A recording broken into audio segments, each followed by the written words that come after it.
नमस्कार, मराठवाडा न्यूज 11 मध्ये आपले मनपूर्वक स्वागत।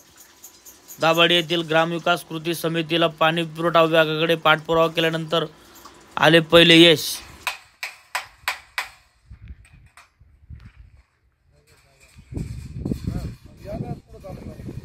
दाबात आलं पूर्णच निघलं पाहिजे ना।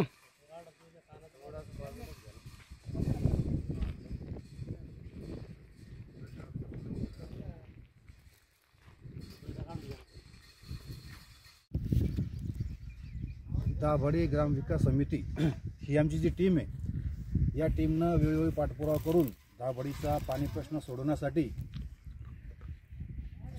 आम्ही इथं जीवरा पाणी पुरवठा विहिरीवरती आलो। इथं नवीन विहिरीवरती इथं पहिले डीपी नव्हती। आज 15 दिवस अगोदर आम्ही इथं आलो। त्यावेळेस आता आम्ही पाठपुरावा करून इथं डीपी बसणं काम सध्या चालू आहे प्रगती पथावरती।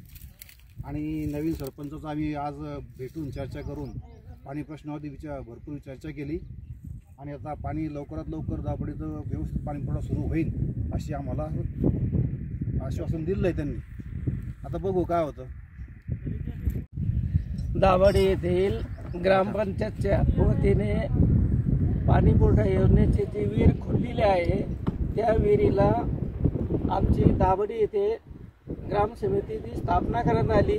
ज्यावेळेस आमची ग्रामसमिती इथं विहिरीवर पाणी केली, त्यावेळेस ते पाणी करताना असं आढळून आलं इथं डीपी नाही आणि तिथं पोलचे रोडे पण नव्हते। पण आम्ही त्यांनी इंजिनियरला फोन केला आणि त्यांना सांगितलं बाबा 8 दिवसात इथं डीपी बसवण्यात आली पाहिजे, कारण आमच्या दाभाडीमध्ये पाणी टंचाईची टंचाई आहे आणि पाण्यासाठी लोक इकडं तिकडं भटकी करत आहे। आणि आता त्यांनी इथं डीपी येऊन बसवली आहे, त्याकरता आम्ही त्यांचे आभार मानतो आमच्या टीमच्या वतीने।